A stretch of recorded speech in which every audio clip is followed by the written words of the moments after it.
आपके पापों को क्षमा किया गया है, आप जानते हैं, लेकिन संसारिक लोग नहीं जानते। जब हम विश्वास में नहीं आए थे, हम भी नहीं जानते थे कि असली जीवन क्या है, किस लिए मैं धरती पे आया हूं, ये पृथ्वी क्यों बनाई गई है और क्यों परमेश्वर मिटाएगा, और मिटने के बाद हम जब मिट्टी में मिल जाएंगे तो कहां जाएंगे, और कैसे, कौन परमेश्वर न्याय करेगा, और कहां से मेरी सहायता आती है।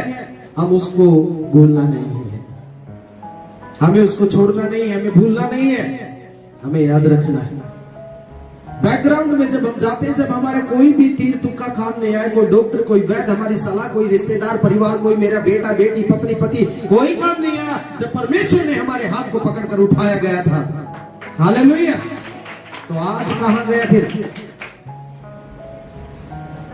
क्या परमेश्वर उसका हिसाब नहीं लेगा? ज्यादा दिन दूर नहीं है जब एक बार परमेश्वर के सामने खड़े होंगे, वो दिन दूर नहीं है। हमें लगता है कि कुछ नहीं होगा, शायद नूह की तरह, जैसे बारिश नहीं आई थी और एकदम से आई तो डूब गए सारे, वैसे ही आज हमें नहीं लगता है कि यीशु उठा लेगा एकदम। आप पलक झपकेंगे ना इतनी देर में, तो जो सबसे विश्वासी सब उठा लिए जाएंगे, बाकी यही रह जाएंगे। कहता सारा संसार तूने पा लिया और परमेश्वर को खो दिया, यानी कि प्रेम को खो दिया, प्रेम परमेश्वर है, तो फिर गया सारा सुंदर। हालेलुया। विश्वासियों का न्याय, हम आज जैसा जीवन जी रहे हैं ना, वैसा ही प्रभु न्याय करे, और हम सबको इसी जीवन के कामों का लेखा देना होगा, जिस तरीके से हमने जीवन को जिया है। मत्ती की पुस्तक 16 का 27 निकाल लीजिए फटाफट। मनुष्य का पुत्र अपने स्वर्गदूतों के साथ अपने पिता की महिमा में आएगा, और उस समय वह हर एक को उसके कामों के अनुसार प्रतिफल देगा। आमीन। बैठ जाइए, प्रभु आशीष दे। क्या करेगा? प्रतिफल देगा। किस चीज का? कब देगा? जब वो बादलों के जिस दिन आएगा, तो जितने भी वहां खड़े थे उन सबको प्रभु यीशु मसीह बोल रहा था, और उन खड़े हुओं में आज हम भी हैं, क्योंकि हम भी विश्वासी कहलाते हैं, प्रभु यीशु के कहलाते हैं। और न्याय कौन करेगा? प्रभु यीशु करेगा। बादलों पे कौन आएगा? प्रभु यीशु आएगा। और किसको फल प्रतिफल देगा? जिसने प्रभु पे विश्वास किया है। हालेलुया। अब वो प्रतिफल भी दो तरीके का हुआ। सारे कामों का जो हमने किए हैं इस जीवन के अंदर जीते हुए, उन सब कामों का क्या करेगा? प्रतिफल देगा। अभी हमें कैसा प्रतिफल चाहिए है वो भी हम देखेंगे। Hallelujah, hallelujah. क्योंकि अवश्य है कि हम सब का हाल मसीह के न्याय के आसन के समान खुल जाए, सामने खुल जाए। हाँ, सामने खुल जाए, कि हर एक व्यक्ति अपने अपने भले बुरे कामों का बदला जो उसने दे के द्वारा किए हैं। हालेलुया। समझ रहे हैं? अभी आपको समझ में आ रहा है? मैं कई बार प्रचार करता हूं कि जो अंदर है वो प्रकट बाहर होना चाहिए। यदि मसीह अंदर है तो आपके मसीह अंदर प्रकट होगा बाहर, और यदि आपकी लालसा है तो लालसा बाहर प्रकट होगी, आपका स्वार्थ तो स्वार्थ बाहर प्रकट होगा। और इस देह को जैसे इस्तेमाल करेंगे, जिस स्वार्थ के लिए करेंगे या महिमा के लिए करेंगे, वैसे कामों का प्रतिफल देगा। हालेलुया। जब बादलों पे आएगा, बैठ जाइए, प्रभु आशीष दे भाई। जब बादलों पे आएगा यीशु मसीह, पहले विश्वासियों का न्याय करेगा। सुन लीजिए भाई, पहले किसका न्याय करेगा? विश्वासियों का, क्योंकि उनको पता था। जिसको पता नहीं है सांसारिक रूप से, उनको बाद में देखेगा। पहले हमें बुलाएगा, क्योंकि हम पवित्र आत्मा का मंदिर है, और मंदिर को कहता जो कोई नाश करेगा मैं उसको नाश करूंगा। यानी कि इस देह से किए हुए काम, आपका एक एक शब्द बोला हुआ, आपका किया हुआ काम, वहां पर आपको लेखा देना पड़ेगा, उसका ही प्रतिफल आपको मिलेगा। यदि आज आप अपने लिए जी रहे हैं तो आपके लिए कुछ नहीं है। फिर यदि आज प्रभु के लिए जी रहे हैं तो आपके पास बटुआ भरा पड़ा है। हालेलुया। फिर आपके पास प्रतिफल ही प्रतिफल। कहता है ना, बुरे भी और अच्छे भी दोनों कामों का क्या करेगा? न्याय करेगा, और उसका प्रतिफल देगा। अब हमें सोचना है, विश्वासियों का न्याय मैं बता रहा हूं। ये कहां से सिस्टम खराब होता है मैं बताता हूं, थोड़ा सा हिंट दूंगा मैं आपको। कुरिन्थियों की, पहला कुरिन्थियों की पुस्तक निकालेंगे हम। पहला तो हमने ये पढ़ लिया कौन आएगा, मत्ती की पुस्तक से हमने जान लिया यीशु बादलों पे आएगा और हमारे सबका क्या करेगा, न्याय करेगा। और कुरिन्थियों की पुस्तक के 5:10 दूसरा कुरिन्थियों में हमने पढ़ लिया कि हमारे बुरे और अच्छे कामों का प्रतिफल देगा, जो देह के द्वारा हमने किए, क्योंकि देह हमारी नहीं है, हम अपने स्वार्थ के लिए इस्तेमाल नहीं कर सकते इसको सारा। जितना जायज है उतना आप कीजिए, बाकी परमेश्वर की महिमा होनी चाहिए। इससे ज्यादा मैं तो प्रभु को ही देना चाहिए इस देह के द्वारा, क्योंकि मंदिर उसका है। सोना किस बात का प्रतीक है, मैंने प्रचार में बताया था, धार्मिकता। चांदी किस बात की प्रतीक है, ये भी मैंने बताया था, शुद्धता की। और बहुमूल्य पत्थर किस बात का प्रतीक है, मजबूत नींव का। क्या समझ रहे हैं आप? अब आपने मजबूत नींव रखी है धार्मिकता की, शुद्धता की, या फिर काट घास या फूस की रखी है जो थोड़ी सी आग में ही जल जाएगी, और ये आग में से ही हमारे काम परखे जाएंगे। आगे लिखा हुआ कि क्योंकि तो हर एक का काम प्रकट हो जाएगा, क्योंकि वह दिन उसे बताएगा, इसलिए कि आग के साथ प्रकट होगा और वह आग हर एक का काम परखेगी कैसा है। आप कहां से क्या करते हैं, सीखते हैं, कहां से चलते हैं, किसके द्वारा चलते हैं, या प्रभु के वचन के द्वारा चलते हैं, आप जानते हैं। आप किससे प्रेम करते हैं, किससे नफरत करते हैं, किससे ईर्ष्या करते हैं, किसके लिए क्या करते हैं, उन चीजों को आप जानते हैं। यदि आपने अपनी समझ से नींव रख दी और निर्माण शुरू कर दिया है, तो इसका मतलब फिर आपका काम कि आपने आज्ञा नहीं मानी है तो काम प्रकट होगा, और फिर उसका आग में से यदि वो निकम्मा होगा, अपनी समझ का होगा, तो क्या होगा, जलेगा। और यदि वो शुद्धता का होगा, यदि वो पवित्रता का, धार्मिकता का होगा, यदि वो मजबूत विश्वास का होगा, तो आग कुछ नहीं बिगाड़ेगी, निकल जाएंगे। कितनी भयंकर और कितनी भेद से भरी हुई परमेश्वर के वचन ये हमारे लिए, और ये काम प्रकट होगा मेरे बहन भाई, बिल्कुल चौड़े में खोलेगा उस बातों को।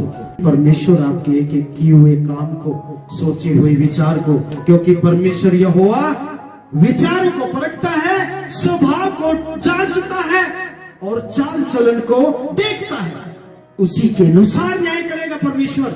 यदि आज हम इन बातों को नहीं सीखेंगे तो वहां कोई बचाने वाला, शिक्षा देने वाला नहीं होगा, वहां सिर्फ हमें लेखा देना होगा, मैंने ये किया है प्रभु, और आप रख नहीं सकते, सब कुछ दिखाना पड़ेगा। और परमेश्वर को होगा खोल, इसको चौड़े में खोल, देखेंगे सभी। क्या आप लज्जित नहीं होंगे? क्या आपकी हानि नहीं होगी? ऐसा जीवन होगा तो हमारा रद्दा किसी और बात का रख दिया हमने, क्या पता आपको कैसा रद्दा रखा हुआ। बात तो यीशु की ही है, बात तो परमेश्वर की है, लेकिन जो आज्ञा मिली है उस पे हम है नहीं, तो ज्ञान कितना भी रखिए आपको कोई फायदा नहीं होगा न्याय के लिए। आप इस संसार में आप रोड मार सको प्रभु की, ऑर्डर ईमान देगा, ऑर्डर तुमको खोलो इसने, हालेलुया। इसीलिए अपने आप को चौकस कीजिए। ये आपको लज्जित या आपको डराने के लिए बातें नहीं है, ये सिर्फ परमेश्वर के वचन से हम चेतावनी पा रहे हैं कि हमारा जीवन और भी बेटर होता चला जाए, बेस्ट होता चला जाए। तो निर्माण कार्य जो है वो चल रहा है। आप कैसी नींव के ऊपर पिल्ली ईंट लाए रहे हो, आगे जमाने पत्थर खंगर आयल बना लाए रहे हो। कहने का मतलब ये है कि सोने चांदी धार्मिकता शुद्धता के साथ निष्पक्ष प्रेम करते हुए आगे बढ़ रहे हो, अच्छे कार्यों को करते हुए, या फिर अपने अपने घास फूस की झोपड़ियों जैसा जीवन जी रहे हैं जो थोड़ी सी आंच में ही जल जाती है। ऐसा विश्वास ना रखिए, मजबूत हो जाइए, क्योंकि शैतान फाड़ खाने वाले शेर के समान खड़ा हुआ है। वो कब किसको फाड़ खाए, बाइबल साफ बोलती है, आपके अच्छे जीवन को कब खराब कर देगा कुछ पता नहीं। ताक में रहता है, आपको बीमारी के द्वारा, आपको क्रोध के द्वारा भर देगा, आपके परिवार में अशांति फैला देगा, आपके अच्छे पवित्र जीवन में वो पाप भरने की कोशिश करेगा, क्योंकि दुष्ट है वो। उससे बचिए, और उससे बचने का एक ही कारण है, वो है एक सच्चा प्रेम। हालेलुया। आप उन्हीं से ईर्ष्या करते हैं जो आपके लिए दुआ करते हैं, आप उन्हीं से ईर्ष्या करते, उसी की बात का निरादर करते जो आपके लिए आशीष का सोता दिया गया है। हालेलुया। आप ना सोचिए किसी भी बात को, आपको जो दिया गया वचन उस पर ध्यान रखिए। आपका रद्दा सही होना चाहिए, आपका निर्माण, आपकी आत्मिक जीवन की जो नींव है उसके ऊपर सही निर्माण होना चाहिए। पौलुस इसी बात को समझा रहा है, क्योंकि यदि आपने रद्दा हल्का रख लिया तो फिर आपका बहुत नुकसान है। और यदि आपने बिल्कुल सही वचनों के द्वारा अपने जीवन को बनाया है तो फिर क्या होगा? फिर आपकी आग कुछ भी नहीं बिगाड़ पाएगी। हालेलुया। परमेश्वर का न्याय आग के द्वारा होगा। आग में से परखा जाएगा। अभी आप समझ लीजिए, एक चूल्हे की उंगली जब चली जाती है, पूरा शरीर जब आग में से निकलेगा, क्या होगा? परखने के लिए। लेकिन लिखा हुआ आगे, तो हर एक का काम प्रकट हो जाएगा, क्योंकि वह दिन उसे बताएगा। आज नहीं पता है हम क्या कर रहे हैं, लेकिन उस दिन पता चल जाएगा जिस दिन आग में से काम परखे जाएंगे कि मेरा रद्दा, मेरा निर्माण क्या था। हालेलुया। हो सकता है आज आपको बुरी लगे किसी की बातें, लेकिन उस दिन अपने आप खुल जाएगी वो बातें।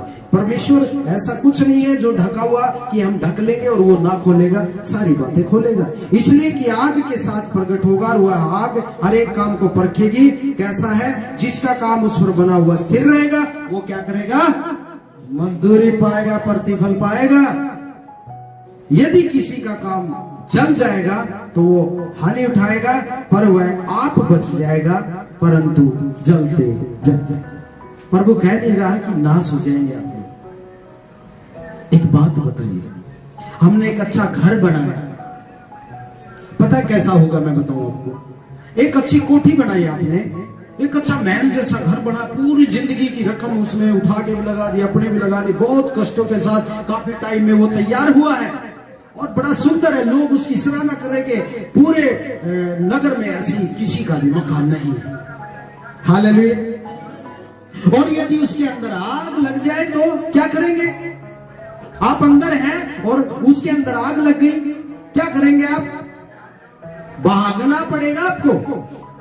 चाहे सुंदर घर कितना भी क्यों ना हो, चाहे कुछ भी आपने लगाया क्यों ना हो, चाहे लोग कितनी भी तारीफ क्यों ना कर रहे हो, लेकिन यदि आग लग गई तो क्या करेंगे? आपको भागना पड़ेगा, आपको अपनी जान बचानी पड़ेगी। वैसे ही परमेश्वर जिस दिन काम को परखेगा उस दिन हमें ऐसे ही जीवन बचेगा। हमारा प्रतिफल तो हम खो चुके हैं, क्योंकि हमने परमेश्वर के तरीके से नहीं जिए। लेकिन प्रभु कहता है मैं बिल्कुल नाश तो नहीं करूंगा, लेकिन तू जैसा भूखा होता है वैसा हमारा जीवन होगा वहां पे। समझ रहे हैं? हम प्रतिफल को हानि उठा सकते, जो हमारे पास होना चाहिए था वो नहीं होगा। लेकिन प्राणों को फिर भी प्रभु नाश करने के लिए नहीं बोल रहा है, आपको बचा फिर मिलेगा। हालेलुया। लेकिन क्या आप चाहते हैं कि आप अपने आपके घर में ऐसा हो कि हमें खाली जान बचानी पड़े? क्या आप नहीं चाहते अपने घर में बिल्कुल सही रहें? तो परमेश्वर के राज्य में रहेंगे कौन? जो एक दूसरे से प्रेम करते हैं, एक दूसरे का भार उठाते हैं, एक दूसरे का आदर करते हैं, स्वार्थ के लिए नहीं। ईर्ष्या करने वालों को रख लेगा वहां? नहीं रखेगा। वैर विरोध करने वालों को रहने देगा? नहीं रहने देगा। घमंड से चढ़ी हुई आंखों को देखेगा परमेश्वर? नहीं देखेगा। वो कहेगा दीन और नम्र मुझे लोग चाहिए। हालेलुया। आपके पास पैसा कितना भी हो, आपका मन दीन होना चाहिए। भलाई के लिए आप तैयार होने चाहिए। परमेश्वर को आप ग्रहण योग्य हैं। आग आपका कुछ नहीं बिगाड़ पाएगी फिर, क्योंकि परमेश्वर का कलाम साफ बोलता है, यदि आपका रद्दा सोना चांदी और कीमती पत्थरों जैसा होगा, एक मजबूती को दर्शाता है, एक सोच आज्ञाकारिता को दर्शाता है, एक विश्वास योग्यता को दर्शाता है। लेकिन यदि घास फूस और लकड़ी पे होगा तो वो जलने में देर नहीं लगती। हालेलुया। आप समझते हैं? सोना कितना भी आप ताल लीजिए आग के अंदर, उसकी कीमत कम नहीं होती। वो जो बाद में रंग दिखाएगा वो चोखा ही होगा। लेकिन यदि लकड़ी होगी वो जल जाएगी तो क्या होगा? उसका कुछ भी नहीं बचेगा, राख। हालेलुया। हम बच जाएंगे। इसलिए मेरे बहन भाइयों, आज्ञाओं को मानना सीख लीजिए। इब्रानियों की पत्री में साफ होता, अपने अगुओं के अधीन रहो, अपने अगुओं के अधीन रहो, जो आपके अगुए उनके बेस्ट। प्रभु यही देखेगा आपको नहीं देखा है कि कितने बड़े प्रचारक का प्रचार आप सुन के ज्ञानवान होंगे। आपको यही देखेगा आप उसके अधीन रहे कि नहीं, जिससे मैं देखा लूंगा तेरा। हालेलुया। मेरे बहन भाइयों, अभी भी समय है। मैं बहुत बार ऐसी बातों को कहने की कोशिश करता हूँ। प्रभु यीशु मसीह भी कहना चाहते थे, लेकिन वो उसे पता है मेरे दास बाद में सिखा देंगे। मैं उनके ऊपर जब भेदों की आत्माएं उड़ेलूंगा, जब ज्ञान की आत्मा उड़ेलूंगा, समझ का आत्मा दूंगा, तो अपने आप बता देंगे। वो कहता है मुझे कहना तो बहुत कुछ है, लेकिन समय नहीं है। समय उस काम को करना जरूरी था जो क्रूस पर जाना और अगले दिन तीसरे दिन मुर्दों में से जिंदा होना, वो जरूरी था। बाकी तो हम अपने आप डिस्कस कर लेंगे, प्रभु भेद खोलेगा और आप सुनेंगे और आपको वैसा ही चलना है। बस ज्यादा प्रॉब्लम नहीं है प्रभु में, हम खुद बना देते हैं, क्योंकि शैतान हमारे पास कई ऑप्शन लेकर आता है और उनमें से एक आधा चुन ही लेते हैं कहीं ना कहीं, वो काम खराब करता है। ये रद्दे की बात इसलिए बोलता है कि यदि नींव मैंने जो अच्छी भरी है उसके ऊपर घटिया निर्माण धीन लगा दिया ना कोई, तो घर पड़ने में, लेंटर पड़ने में देर नहीं लगेगी। लेकिन यदि नींव रखने वाला जिसने खुद बनाया शुरू से, उसको पता है कितना वजन में डाल सकते हैं, उसको पता है, क्योंकि उसने अपने तरीके से बनाया। हालेलुया। मेरे बहन भाइयों, सीखिए वचन। क्या कहता है यहाँ पे? क्योंकि हम जानते हैं, कितने लोग जानते हैं ये जीवन हमारा जीवन नहीं है, इसके बाद नया जीवन मिलेगा। कितने लोग मानते हैं मुझे मिलेगा? हाँ, सारे मानते हैं, सबको पता है कि मरना तो है और इसके बाद कुछ ना कुछ तो होएगा। होना क्या है? प्रभु आपके काम को परख के आपको इनाम दे देगा। यदि काम जल गए तो इनाम नहीं है, जीवन तो बच जाएगा जैसे न तैसे करके, लेकिन प्रतिफल तो खो देंगे। यही रहते हुए हम कर सकते हैं प्रभु की महिमा, फिर तो हमारा प्रतिफल हमें मिलेगा। हमने अच्छा किया है तो अच्छा देगा, मजदूरी पाएगा, और यदि सही नहीं किया है तो प्रतिफल रुक जाएगा, खत्म हो जाएगा। हालेलुया। लेकिन विश्वास आपको बचा लेगा। और दूसरी बात क्या लिखी हुई है कि डेरा सरीका क्या होता है? पहले लोग तंबुओं में रहते थे, वो कभी भी उखाड़ देते थे, वहां से कभी भी उखड़ जाते थे। कहता कि उसी तरीके से हमारा ये डेरे सरीका, ये जो शरीर है, ये कभी भी क्या हो जाएगा? गिरा दिया जाएगा, कभी भी गिरा देगा, गिर जाएगा, ये जीवन खत्म हो जाएगा। इसके बाद एक ऐसा भवन, मतलब एक ये जो भवन परमेश्वर का माना गया है, उसकी आत्मा का रहने का मंदिर माना गया है, ऐसा भवन नहीं होगा शरीर। वहां पे चिरस्थायी भवन जो अलौकिक तरीके से होगा, जो सदा परमेश्वर की ही महिमा करेगा, कोई काम नहीं करेगा। वो सिर्फ महिमा से भरा हुआ शरीर होगा। हालेलुया। वो क्या होगा? महिमा से भरा हुआ शरीर होगा। उसमें कोई दुख दर्द या कोई शरीर जैसा काम नहीं करता। ऐसा महसूस नहीं होगा कमर में दर्द है, गोड्डे में दर्द, ये नहीं होगा वहां पे, क्योंकि वो तो इस शरीर में, ये गिराया जाएगा तभी तो हम वो शरीर पाएंगे, वो जीवन तभी तो मिलेगा। और इस जीवन में जो करेंगे उसका फल मिलेगा वहां।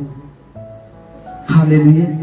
अच्छा किया है या बुरा किया है वो हमारे ऊपर डिपेंड करता है कि हमें क्या चाहिए। और दूसरे में क्या कहता है? हाथों से बनाया हुआ नहीं, परंतु चिरस्थायी है, जिसको कोई गिराने वाला नहीं, वो शरीर मिटने वाला नहीं है, वो ऐसा शरीर होगा। और 2 में लिखा हुआ है, इसमें तो हम कराते और बड़ी लालसा रखते हैं कि अपने स्वर्गीय घर को पहने। मतलब जो समझदार लोग होते हैं वो दुख उठाते हुए, चाहे उनके जीवन में दुख क्यों ना हो, परमेश्वर का निरादर नहीं करते। उनकी आशा यही रहती है कि ये जीवन जो है नष्ट होने के बाद मैं एक नया जीवन पाऊं। उनकी लालसा नए जीवन की होती है, संसार की नहीं होती है कि मैं यही जो है अपना इकट्ठा करूं। उसका तो मकसद यही होता है कि मैं इसमें भले दुख उठाऊं, लेकिन एक दिन मेरा एक जीवन नया होगा। हालेलुया। अरे मेरे बहन भाइयों, इस छोटे से जीवन में सुख चाहिए या सदा का चाहिए? है? हमें बैंक में से एक गड्डी 10 की चाहिए या पूरा बैंक चाहिए? देखें कितने बेईमान बैंक के नाम पर जमा तैयार। स्वर्ग ऐसा बैंक है, आपका एक आशीषों का स्थान है, जहां ये चीजें कुछ भी मायने नहीं रखती। हालेलुया। जो यहाँ मारे फिरते ना इस चीज के लिए, मनी के लिए, पैसे ही सब कुछ है, पैसा ही भगवान मानते हैं लोग। लेकिन ये पैसा जिस दिन प्राण उखड़ते हैं कुछ भी काम नहीं आता है। उस दिन तो जाना है तो जाना है, चिरस्थाई में पहुंचेगा। हालेलुया। इसलिए तो तैयारी है ये हमारी, हमें सीखना है कि हमारा जीवन कहाँ है, हम कौन सा रद्दा रख रहे हैं, अपनी नींव पे किस चीज का, लकड़ी का घर बना रहे हैं, ईंट सीमेंट का बना रहे हैं, घास फूस रख के गुजारा कर रहे हैं, या बिल्कुल मजबूत शुद्धता की यानी मजबूती की चट्टान, बहुमूल्य पत्थर जो कीमती कहा गया ना, एक नंबर की ईंट लगा रखी हुई, सरिये देकर पिलर देकर जब लेंटर दे रखे पड़ा को नहीं। ऐसा कॉन्फिडेंस हमारे आत्मिक जीवन में भी, ऐसा कॉन्फिडेंस हमें बनाना है ताकि एक दिन हम चिरस्थायी स्थान पाए। ये रोना पीटना कुछ नहीं होगा, सब खत्म हो जाएगा। प्रभु कहता है सब कुछ मैं नया बना दूंगा। हालेलुया। तो आज की चिंता ना कीजिए, थोड़े की चिंता ना कीजिए, बहुत की तरफ देखिए। यीशु ने यहाँ नहीं देखा कुछ भी, उसकी आंखें कहां थी? परमेश्वर के बगल के सिंहासन पे थी, उसने वहां देखा। और यदि हम प्रभु के बेटा बेटी हैं तो हमें कहां देखना है? स्वर्ग की ओर, यीशु की ओर, कि मेरा यीशु बगल में, मुझे छेड़ दे ओढ़ पहुंचना चाहिए।